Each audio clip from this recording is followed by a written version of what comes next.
Hey folks, welcome to another VR video. As you can see, I have the MetaQuest Pro on my face. And I also have the MetaQuest Touch Pro controllers in my hands.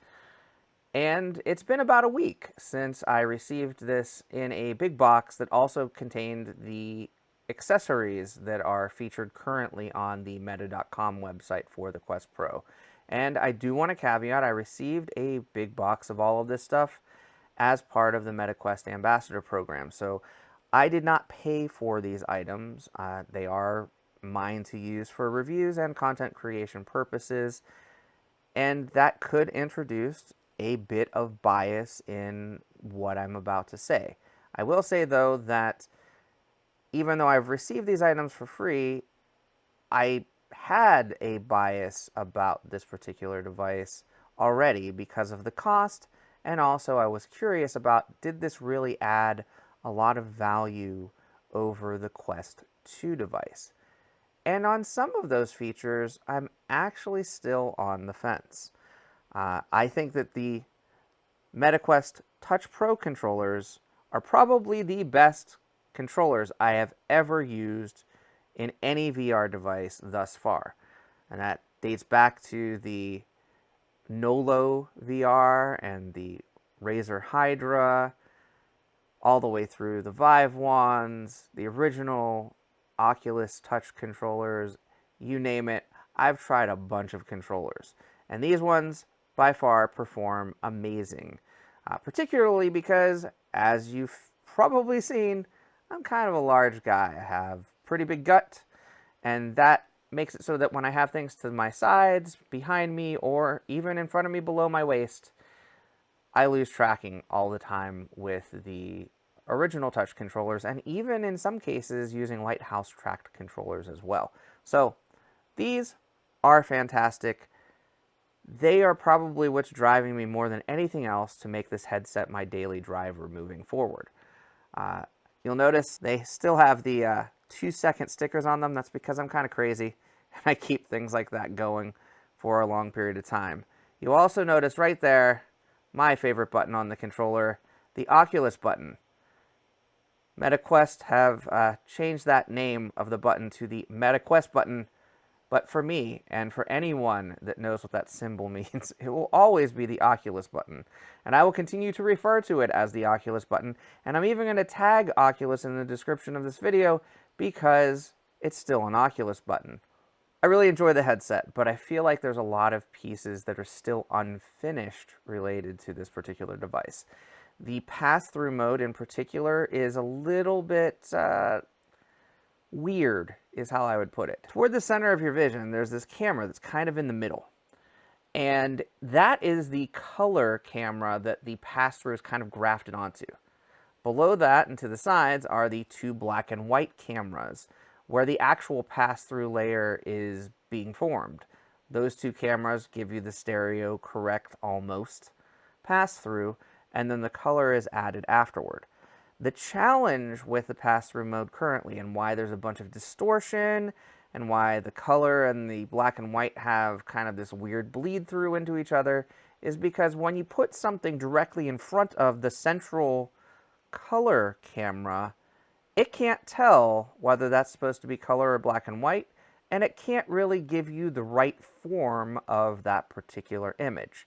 So if you're holding a phone up directly in front of your headset, you're not going to hold that to the side of the headset usually. You're going to hold that right in the center. And right in the center is the worst spot right now for the pass-through. So it's kind of frustrating. For when you're using augmented reality, or as the MetaQuest folks are calling it, mixed reality in pass-through mode, it works fine. Because you're not really using the center of that image as your basis for the foundation of that pass-through. You're using the things around the center of the image typically, with the center of the image being where most of your virtual objects are placed. So using applications like World or Figment XR or Archeo, all of those applications work just fine for me, and I haven't really had any problems with the pass-through with those applications. But if you're using the pass-through directly as pass-through and trying to use it to see things and navigate around your play space or say hello to someone that's just come through the door, things of that nature, there's still some problems. The color and black and white bleed through is not necessarily a terrible thing, but I think that's also going to be improved in future firmware and software releases. So I'm not going to really officially condemn and deny that it's good, because I think there's good qualities to it today. And I think that over time, potentially even as early as the next software update or firmware update for the Quest Pro itself, there's going to be some improvement there. And it may continue to improve. The Quest 2 continued to improve through its lifespan thus far. Its lifespan is not over either, so I'm not saying that the Quest Pro is a replacement for the Quest 2 at this point either. Another feature that I'm excited to get to sample in the near future is the eye and facial tracking. Right now, though, it really only, at least on headset, works with the Horizon applications and the avatar mirroring and a couple of applications that use the Horizon avatars on a regular basis. So World, for example, is one that does have eye and facial tracking for the avatars. But outside of that one set of avatars, there's not really much out there. And I don't really want to just look at my avatar winking. It's not a thing that I'm really drawn to with these particular avatars. I want to see it actually in action. The dynamic foveated rendering feature is slowly being added to some games. I think at the time that I'm recording this, there's only 2 games, Red Matter 2 that's out right now, and another that's coming soon, that are utilizing that dynamic foveated rendering. That's going to change probably dramatically over time as people start to get the more recent version of the Oculus integration, SDKs, and things of that nature. The same thing applies for the new mini LED local dimming features, which make the colors pop and the blacks darker, and make the headset itself feel much more high-end and more quality than the Quest 2. Those integrated features are not in every game and application at this time. It's got a beautiful set of displays. It's got fantastic color balance. It's got extremely good text clarity. So right now, what I'm staring at is my OBS window as I'm talking. So I can see my own image on the screen in front of me, and I can also read all of the text with no blur. And that is a huge, dramatic change from the Quest 2, or even from another device that I recently received, the Pico 4. I'll be talking about that in another video shortly. I like this headset. It is definitely going to become my daily driver, but is it worth an $1,100 upgrade from the Quest 2? I would say right now, no. I think the Quest 2 is an extremely good value. I think that the Quest 2 right now, as an entry point into the VR market in particular, is the best deal you can get. And there's better deals coming with the Quest 2 in the near future as well.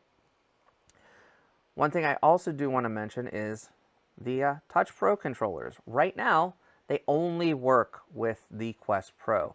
And that's going to also change in early December with the version 47 update for Quest 2 and Quest Pro, when they'll become compatible with the Quest 2.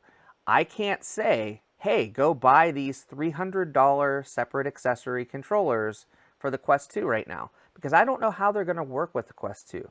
They are fantastic with the Quest Pro, but there might be software glitches or other things that are introduced when you get these particular controllers for the Quest 2. So hold off on that too. Don't go pre-ordering right now. These might be great. They are with the Quest Pro, and they may be the best thing that you can get for your Quest 2 as an accessory. But hold off for a little bit, please. Don't pre-order items that might not have the same capabilities with the older headset. So now I want to talk a little bit about the accessories. I received pretty much all of the accessories that are going to be available in the near future or are currently available from meta.com. As you can see, I'm using the partial light blockers and not the full light blocker. The reason for that is the full light blocker on my face still has about the same amount of light leakage from the nose gap. This is probably 100% attributable to the fact that I wear glasses in my headset, and I can't crank the front of the headset directly into where the nose gasket is. There's also no like flap items that kind of go over the nose. Some headsets have those like nose flaps. None of that exists in the full facial interface. In fact, I'll just pull up the full facial interface. I have it right in front of me here, and you can see it. Very cool magnetic attachment, just snap, snap, and it's on your device. But you can see, here's the nose hole right here. There's a hole, there's a gap there still. And while these light blockers work, they're pretty much the same as the partial light blockers that ship in the box with this little nose flap on the bottom. So I can't recommend spending $50 for this accessory if you get this device. I really can't. In fact, it's actually slightly more uncomfortable for me as a glasses wearer than the partial light blockers that I currently have installed. I will say the partial light blockers, particularly when you're using bright studio lights, enhance the immersiveness and the experience with the headset. And I'm very glad that they were included in the package with the Quest Pro.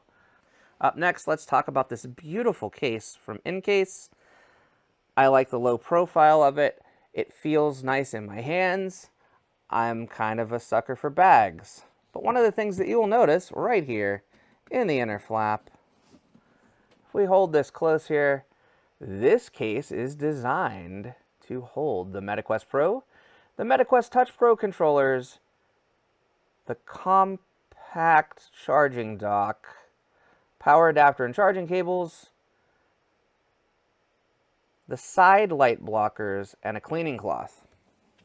Now, when they say side light blockers, they mean the partial light blockers. The headset with the full light blocker that I just showed does not fit in this particular case. And the full charging pad that comes with the device, the thing that you need to charge the device if you're traveling, if you don't want to purchase another $79.99 accessory, does not fit in this case. So you'd have to have a separate bag just to carry the full charging dock. Philosophy behind that, and I understand it, is Meta thinks you should leave that charging dock at home, leave it plugged in at all times, buy the separate accessory charging dock if you're going to take the device out to travel. I will say, inside the case is nice. Good little spot for the controllers. That gap in the middle is where you put your 45-watt charging adapter, and then the headset fits directly around it, kind of wraps around it. The front of this here, right here, actually acts as a really good lens shield, and the pockets over here on the cover here hold things like that compact charging adapter and the cleaning cloth. And if you have an extra link cable or something of that nature, you can probably somehow wedge it into there as well. I will say even other third parties that are making Quest travel cases for the Quest Pro are running into these same difficulties. The Destech, I believe it's called CC2, I was excited. I was like, okay, if this one's not going to work out, I'll get that one. Also does not fit the full charging dock and only works with the compact charging dock. So unfortunately, this is an accessory that you can't carry the entire package with. I'm not saying that it's not a good case. I'm going to be using it as my travel case. I'm going to be using it to take my Quest Pro with me and film content in the very near future. Actually later today from the time that I'm filming this, as I am going to be traveling and I'm taking it on the road with me. So let's talk a little bit about that compact charging dock. It's right here. The compact charging dock is intended to charge the controllers and the headset. The controllers fit in just like they would on the full charging dock. And this is also what would ship with the controller package that you can purchase separately for $300 that will ship in December. On the side, right there, if you can see it, is a USB-C out. That USB-C out is what you plug in this cable right here. That cable then plugs into the headset, and that's how you charge the headset. So it's a lot more portable than the charging dock that comes in the box. It does come with one of these. It's another 45-watt adapter. This is the same adapter that ships in the box with the full charging dock. The last set of accessories that I did receive was the MetaQuest Pro earphones. The packaging that I received was not the final packaging, and I kind of collect weird things, so I'm actually going to leave those in the package. I am not going to show you the package because it is unfinished packaging, and it is not intended for public use. But those are going to stay in the box because I don't feel like I need them. The downward firing actual spatial audio pass-through speakers on this device, for me, have been outstanding thus far. And I don't feel like I need to supplement that with other headphones or other earphone devices. I also am not a huge fan of earbuds, so I don't feel like the accessory is going to be something that I'm going to use regularly. I will say, though, the fact that there are two 3.5 millimeter jacks on the headset completely excites me, and I'm really happy about, because that means that I can connect a bunch of other devices that use 3.5 millimeter to this device. So I will be using the MetaQuest Pro in the future with my Woozer Vest Edge haptic vest, my Drop Labs EP1 haptic shoes, my Sony headphones with open ear. I've got a bunch of accessories that I will be able to connect together with the Quest Pro, which I couldn't do with the Quest 2, and I've missed since the original Quest. So I'm really excited for that. I like the fact that the 3.5 millimeter jacks aim downward, because that means that I can actually kind of have the wires get dangled downward and not off to the sides in a really unsightly manner, and it doesn't interfere with the operation of other parts of the device. I will say, one thing I really hate on the Quest Pro is the placement of the USB-C jack on the side. It's kind of built in to the headset right here, right there, and you have to feel for it, and it doesn't feel like the right spot. And plugging in a USB-C cable for tethering or for charging is really difficult, and I find myself actually taking the headset off to do so. I don't know why this is such a problem for me, and I'm hoping it's not a problem for others, but I want to talk about other nitpicks about this particular device. It comes with this wonderful protective cover for the outside you can put right over the headset. And when you do so, it covers the sensors for charging. So when you're putting it on the charging dock to charge the headset, it's actually interfering with that, which is pretty annoying. If you buy any accessories for the controllers right now, because of the way the controllers dock into the charging dock, another good example, Destech, again, kind of the front runners of third-party accessories for the Quest Pro, made really cool looking controller grips, which I was considering purchasing because I like controller grips a little bit more than the standard wrist straps. But when you put those controller grips on, the contacts on the sides of the Touch Pro controllers no longer fit in the charging dock. And they're working on an adapter from Destech that will actually allow that to work, but that makes it seem a lot more clunky than it needs to be. So that's kind of a primary nitpick, is the cover and the controllers and any type of accessories that you might get, third party or even first party probably in the future, may make it harder to use the charging dock.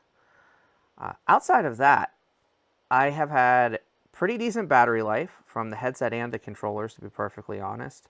I attended a VR concert on launch day in VR chat, and it was about an hour and a half in headset, and after I was done, I still had 72% battery life.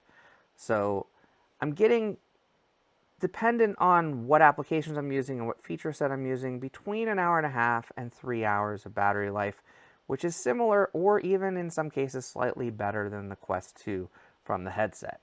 I'll also say that by the time the battery was getting the low battery warning at about 15% on the headset, these were at 70%. So the controllers definitely probably do get 6 to 8 hours of battery life. What I find myself doing though is when the headset's battery is low, I'll plop everything down on the charging pad because I don't have another way to use those controllers. And I can't really judge yet because of my limited use with the device, and I haven't done extensive testing, what the actual lifespan of those batteries might be. But I do think the current estimates are probably an hour and a half to 3 hours for the headset and 6 to 8 hours for the controllers seem a fair assessment of what these are capable of today. They do have, however, Snapdragon processors built in. They are basically cell phones with cell phone batteries, 3 of them in a package, if you will. And that means that battery performance will degrade over time. And none of these products currently have replaceable batteries, at least not user replaceable batteries. So you're going to have some battery performance degradation over time. Same thing happens with Apple products as well because they're all unibody products similar to the device that I have currently on my head. This month I'm going to be spending a lot of time in the Quest Pro. I'm going to have a lot of videos related to the Quest Pro and featuring the Quest Pro, and it's going to be both gaming content and other non-gaming content that's available now, whether that be with AR pass-through or not for the Quest Pro. There's an exciting lineup of titles coming in November for the Quest's ecosystem, and I'm just going to share a few of the things that I'm looking forward to checking out on Quest Pro.